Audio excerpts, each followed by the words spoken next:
Queremos, em nome da ADAPT, agradecer a oportunidade que nos concede de estarmos aqui.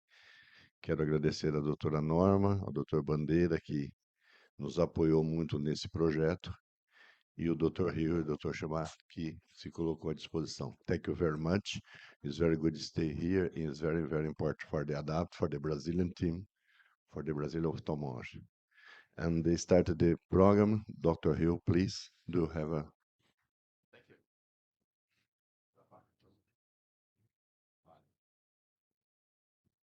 We're going to turn the lights up there. Okay, well, very good morning to everybody. And I'm sorry I have to do this in English because I don't speak Portuguese. So we're going to talk about the Eyestar, and this is really a very exciting advance in biometry. Think about Hogstrite as a company. Have you ever had anything from Hogstrite that wasn't perfect in your whole career? Think of the slit lamp you used as a resident, the other things you used throughout your career, and the Eyestar is really no different. It's one of those just absolutely marvelous devices from Hogstrite.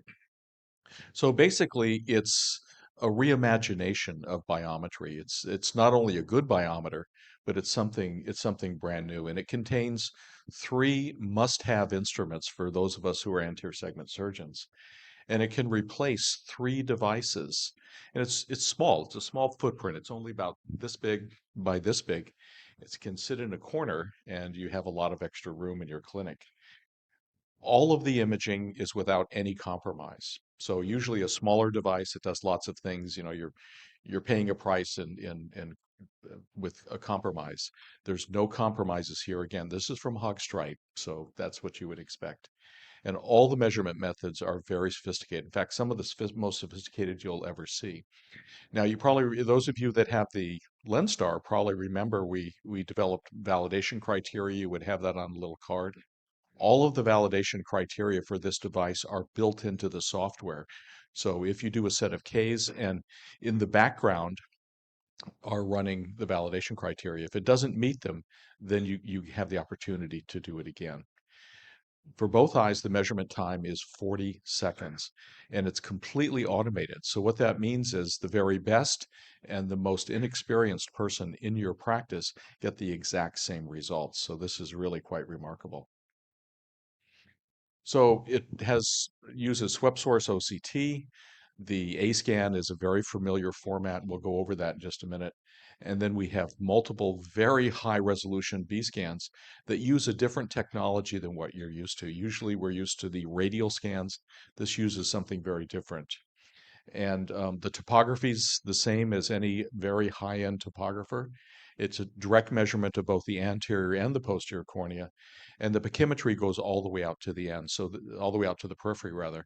So this is really good for diagnosing things like pellucid marginal degeneration. I'm going to show you how to use the Zernike tree to have a conversation with your patients about what type of lenses they can and may not have. And we also have image simulation, and this is all combined on a single screen. It's very, very useful for screening for multifocal lenses. And then we have zone-based keratometry, which is very helpful for the toric IOL. So let's begin with the front part of the eye. We'll do Mandela scanning. And Mandela scanning is very different than the type of radial scanning we're used to. So on the left is what you're used to seeing with a radial scan for OCT. On the right is a Mandela scan, and you can see that there's a much, much higher density of measurements with this. And the Mandela scanning is not only used to make a high density measurement, but it's also used for things like motion compensation. It takes multiple images, puts them all together, and gives you a very high resolution image. And that's used for not only the front, but also the back part of the eye. So this is part of the benefit of Mandela scanning. You can see with just, one or two passes, this is the image we get on the left, and on the image on the right is with a lot of passes of Mandela scanning where it segments the images, puts them all together, and gives you a very high resolution image. Also high resolution numbers as well. So this is without motion compensation, and then on the right, it's with compensation by obtaining lots of different measurements. So this is basically what happens with Mandela scanning. And you can see it just does a lot of images and then it combines them to give us compensation for motion and also to increase the resolution. Now, the swept source biometry, many topographers have swept source biometry. This is as good or probably better than many of the topographers, biometers. And so you get a familiar high resolution B scan and the measurement points are presented just like an immersion A scan, so you can tell exactly where all the landmarks are. So on the right is an A scan actually from my office, and on the left is what you get. Again, it's high resolution. There's no question as to where the landmarks are. Now, one question that everybody asks is dense cataract penetration. Can this do a very good job with dense cataracts? And these examples I'm going to show you are not from Hogstrite, they're from my practice. And we see a lot of difficult patients from other ophthalmologists. And I'm going to share with you the things we can do with this machine that we couldn't do with others. So here's a young female who has diabetic eye disease, has had a vitrectomy, and now has a dense post-vitrectomy cataract. And in her case, it's a big PSC plaque. Her vision is hand movements. Okay, so this is a pretty dense cataract. This is with the Master, the earlier version 500 and before, and you can see that we have no signal from the retina whatsoever. This is the LensStar. And the LensStar, we have no numbers. The LensStar uses a different type of measurement technology for the axial length. And here, those of you that have the LensStar are familiar with the dense cataract mode.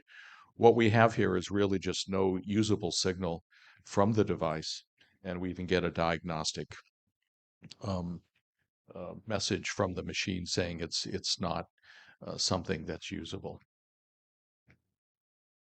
This is the Eyestar, and this is the right eye, which is normal. There's the left eye that has a very dense posterior subcapsular plaque. And even though the signal is reduced because the cataract is so dense, it's still usable and it still meets validation criteria.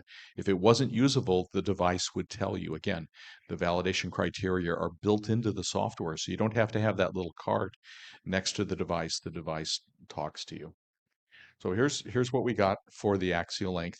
And for the anterior segment, you can see the little check marks next to some of the measurements or some of the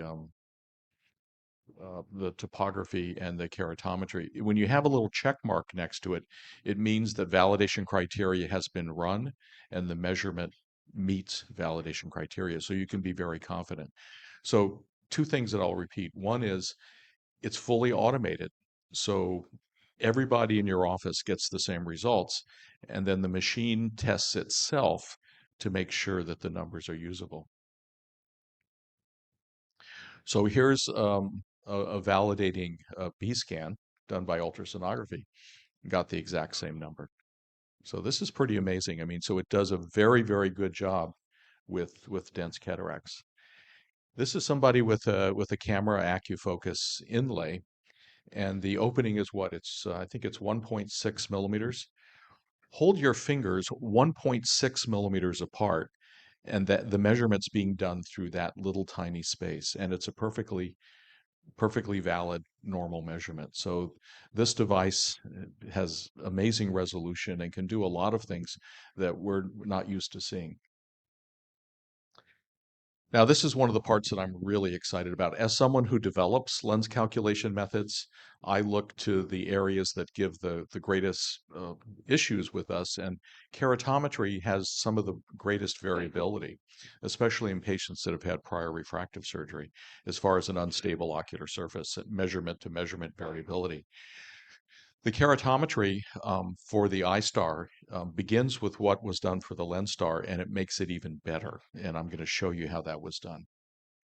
So it's the same dual zone keratometry that was used for the LensStar, except the LED spots have been changed a little bit to increase the resolution. It has telecentric optics, which means that the distance, the measurement distance is not an issue. So it's distance independent. And then the numbers that you get are the same as from the LensStar. So you don't have to do any changes in your lens constant. So if you have two patients or one patient and you use both devices, you'll get the same numbers. It's just with the Eyestar, the resolution is higher. So you can notice that instead of being in the same meridian, the two rings are offset. So here what we've done is we do additional coverage of the cornea, and it's higher density. And the measurement to measurement reproducibility is very, very good with this. And only one button push is required, or not even a button push, it's automatic. So one measurement is required for all the keratometry data. So this is the Hogstrite Lenstar, the familiar pattern, and you can see that the LED points are in the same meridian. With the Eyestar, they're interdigitated, which means instead of being 22.5 degrees separated, they're now 11.25 degrees. So this is the Lenstar. There's our separation of 22.5 degrees. And this is what we're used to. And this is an old and trusted friend. And for the toric IOL, all of us that have used the Lenstar just absolutely love this device. This is now the Eyestar, and this is the change that's been made.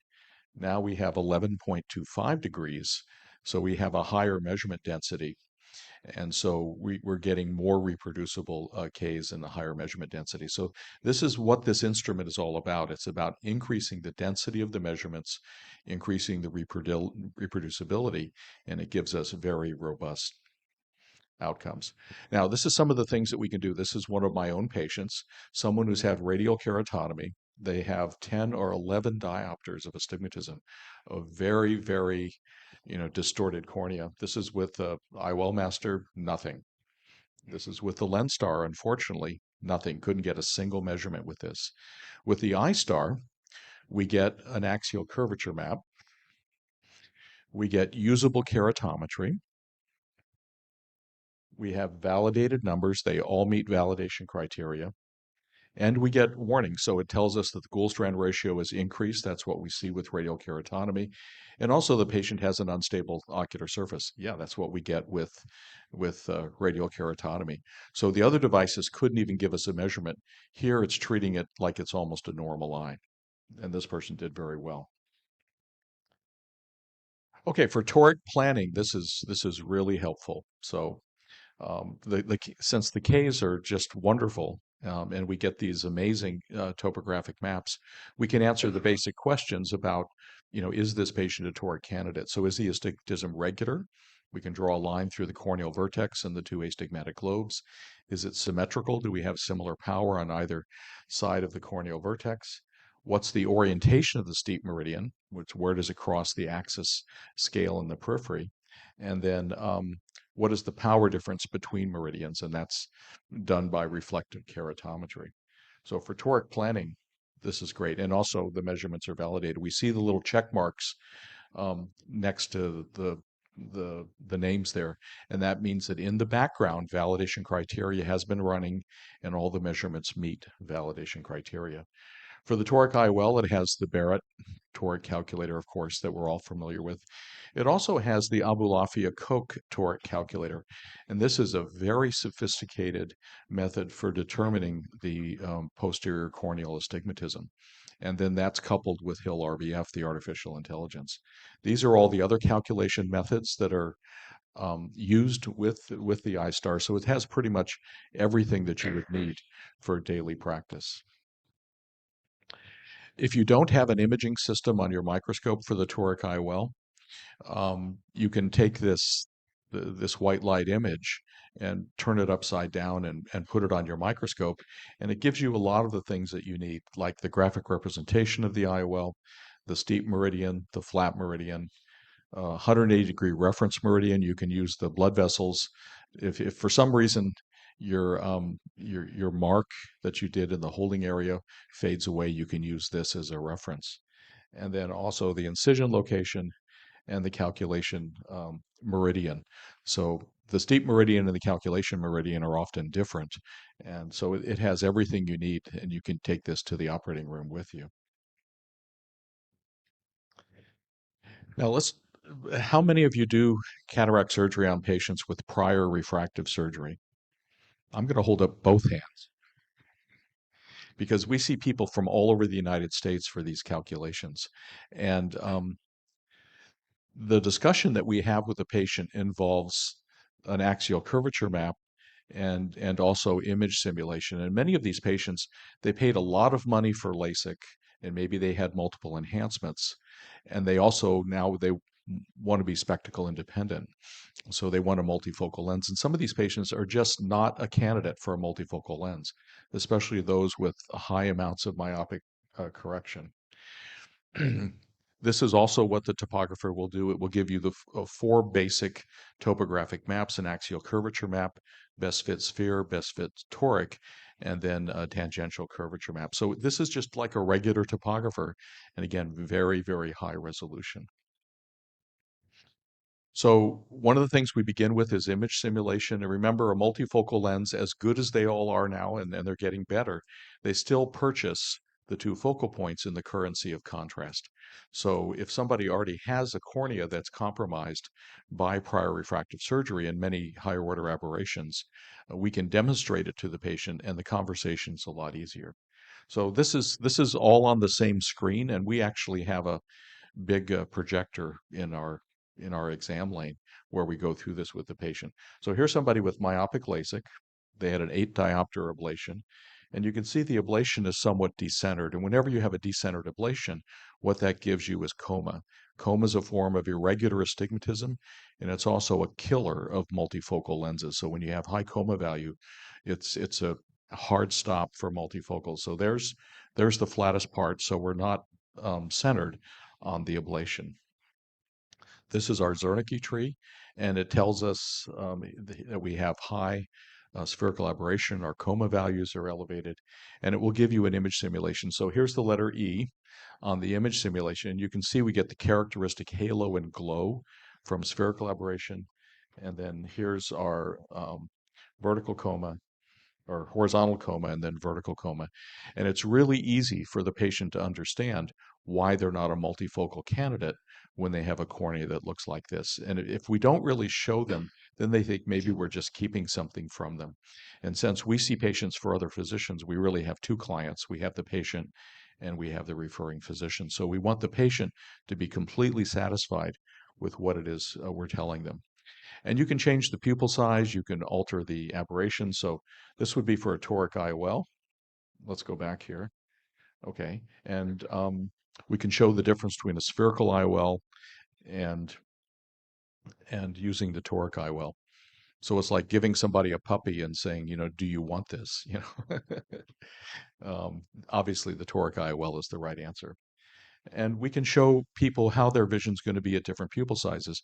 Remember, all aberrations are radius dependent, which means the smaller the pupil, the better the patient sees. So this would be at a photopic pupil, mesopic pupil, and then a scotopic nighttime pupil. And this way they know exactly how they're going to see after surgery. So if you show them and tell them before surgery, it's not your fault. If they find out afterwards, you own it. Okay. So here is this is hyperopic LASIK, same thing. Daytime pupil, pupil around dusk, then nighttime pupil. And then at the bottom is a scleral contact lens. And many of these patients, the only way we can get them normal vision is to do a scleral contact lens. And in our practice, we have an optometrist that specializes in that. And then here's radial keratotomy, which gives some of the most aberrated corneas we've ever seen. So this would be daytime vision, vision around dusk, and then nighttime vision.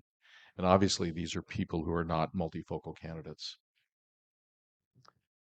Now, the topography goes out to 12 millimeters. One limitation of a lot of topographers is they only go out to maybe 9 or 10 millimeters.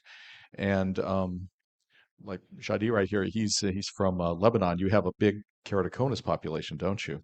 And one of the questions we ask a lot is a funny cornea, is it pellucid marginal degeneration or is it keratoconus? We actually need to see the periphery to do that.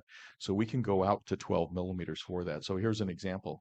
Is this pellucid marginal degeneration? We have the lobster claw, the two kissing doves. The other one is obvious. And if we go out to the periphery, maybe, but we don't see those changes along the inferior area. And if we do another map, we can tell that it's actually keratoconus. It's not pellucid marginal degeneration, which is actually a pretty rare diagnosis. We don't really see that very often, but it's misdiagnosed quite a bit. So, um, people who follow keratoconus look for progression, and difference maps are very important for keratoconus. So with the Eyestar, you can set up a lot of difference maps to look for progression, and the number of possibilities is almost unlimited. And you can choose the maps that you want to use and do side-by-side comparisons in any way you want. You can look at biometry, you can look at other forms of progression that are used for keratoconus. So there's just a lot of different ways to do these comparison maps. And we don't see a great number of keratoconus patients, but when we do, we want to make the diagnosis correct, and we want to be able to follow them. The ectasia display is one of my favorite features. Remember, keratoconus is an ectatic phenomenon. If they have, funny anterior segment changes, but they don't have ectasia, it's not keratoconus, it's something else. So this is a very nice device for not only diagnosing ectasia, but also following it. And it has the ABC Michael Balin's ABCD staging program there, and then you can follow it. And I had cataract surgery a few months ago, and my posterior cornea almost looked like this, which was interesting. Not quite ectasia, but it was a kind of a big surprise to me to see that I had these changes, and I was completely unaware. So these are some of the things that we use for following a keratoconus. That's a completely different discussion. But all of the things that we use to diagnose keratoconus and to follow it and make the right decisions are included in this device. And Hugstrite is devoting a fair amount of their energy in the software towards the area of keratoconus for the Eyestar. And then last is the anterior segment. By OCT, it measures out to 18 millimeters. And one of the nice features of this is lens tilt. Um, and basically, you can see patients who may be at risk if they have lens tilt of the crystalline lens. Before surgery, there's a chance it may be an issue, after surgery. So this is somebody before surgery. It looks like they're about 3.8 degrees, and here they are after surgery. They're about 7 degrees. What the actual hard numbers are for lens tilt as far as being, clinically significant, I'm not sure that's been finalized yet.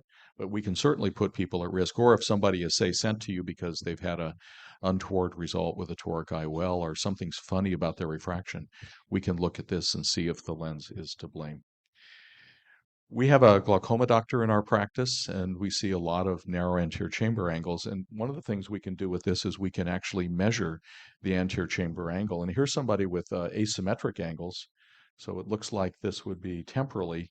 They have a narrow angle. It's 14 degrees, usually below 15 degrees. We begin to get concerned. 10 degrees and below, we begin to think about cataract surgery to treat a phacomorphic possibility of angle closure. So we can follow this patient. So it looks like on the nasal side, they're 21 degrees, and on the temporal side, they're 14. So this is somebody we might be having a discussion about cataract surgery. We're not doing laser iridotomies as much anymore as we are, it's just going straight to cataract surgery. I think that's the more definitive procedure. So kind of in summary, this is a reimagination of biometry. This is the basic tool that we use, thought of in a different way, and we've been given a bunch of high resolution methods to do the work that we do. The three things that we need, the biometry, the anterior segment imaging, including topography, keratometry, and then the anterior segment tools are really must have for anybody who works in anterior surgery, anterior segment surgery, and basically replaces three different instruments. Nothing on this instrument is a compromise. And as I mentioned, the topography is some of the best topography you've ever seen. And all the measurements are automated and it's completed in 40 seconds. Plus, you get diagnostic feedback if you have the little check mark next to everything that tells you that all the measurements are valid. The technicians can go on to the next patient. That amount of confidence is really worth the price of admission, I think. And what this machine gives us is confidence. And that's what we all want when we practice anterior segment surgery. And as I mentioned, the validation criteria are automatically applied. So I've been using this now for a year and a half, and absolutely remarkable device, and I'm not sure we could live without it. And I used it for my own cataract surgery. So thank you.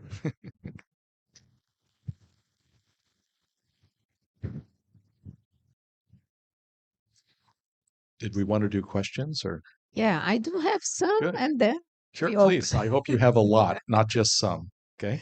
Uh, Great lecture. So first, about the limits of the instrument. So Mhm. minimum and maximum axial length measurement, 14, 14 millimeters is the minimum. right? Has anyone operated on a 14 millimeter eye? Wow. I haven't. Okay. And the maximum is 38. And about the anterior chamber depth, is there a minimum or it always measures it?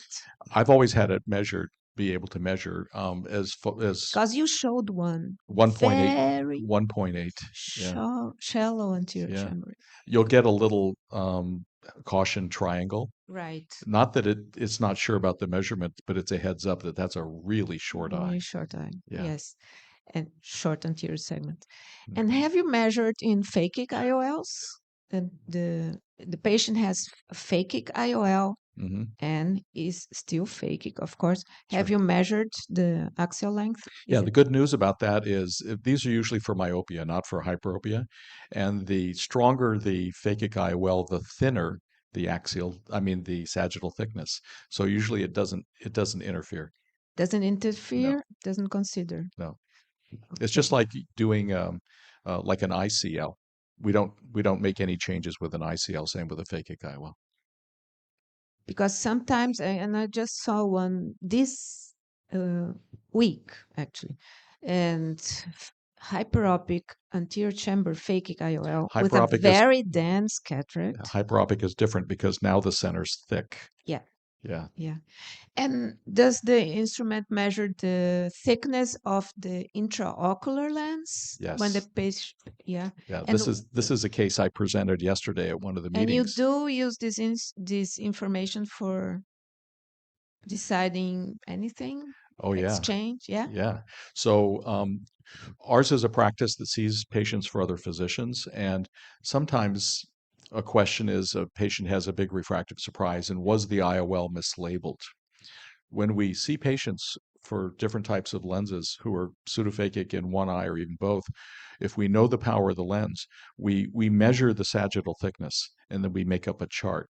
Like for the SN60WF, I have a chart of all the powers and all the sagittal thickness. And so I can measure the pseudophakic lens thickness and I can tell you the power of the lens. It And it's does specific. measure it. It does present it for you, the IOL thickness. In Oh, fact, okay. I can even show you. Let's take a look here. Yeah, this is a very, very insightful question. We use this a lot. Let me just bring this up here.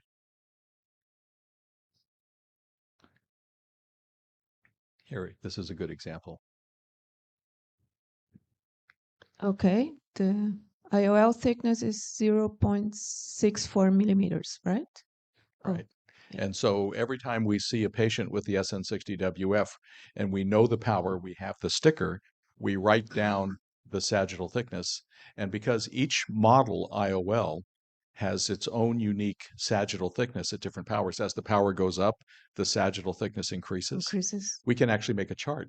And you Oh, have to do this for each model IOL. This isn't for all IOLs. This is I just know. for the SN60WF. Okay, so you must know some Well, characteristics. it takes years to put all these Yeah. together, but 0.64 to 0.65, you can see right here, that's a 21 diopter lens.